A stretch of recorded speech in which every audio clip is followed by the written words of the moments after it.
आज बहुत सारा काम और छोट पिला तो जानते तो बहुत असुविधा जमर करने को देवेनि तो सकाल पूजा सारापर चलते दीपर पर प्रस्तुत लगे पड़ा। देखो आमर ये समस्त बस जा काटते कहीं सांब दशमी आज आ पटका आमला हम पिठा खीरी सब तैयारी हम तो ये बापा बोऊ दे समस्ते देखो पनीपरिया काटवा लगे पड़ते मत तो मो झी जमा दौनी करने बहुत हैरान कर देखो ये पटका मिले ना सब प्रकार परिवा पड़ो माने कौन से परिवार माने रही सब परिवा पड़ो कोली पाखर आरंभ कर करम पर्यटन सब रंग सालम सब रंग टे पड़ो ता सहित ये खीरी हाँपाई देखो गोड़ अच्छी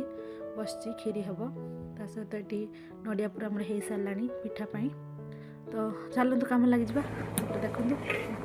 परिवा धुआ धुई देखो तरकारी हो गलानी पटका आंबिला रेडी ता सहित खीरी पिठा सब हो जाए पूजा पर बिना प्याज रसुण खोला हो मसला दे होता आम तो ये देखते सातपरा पानी ढहा पूजा हुए तो कौटी केमती पूजा हो निश्चय आप एमती पूजा हो कि नहीं जब वीडियो भले लाइक जमार रही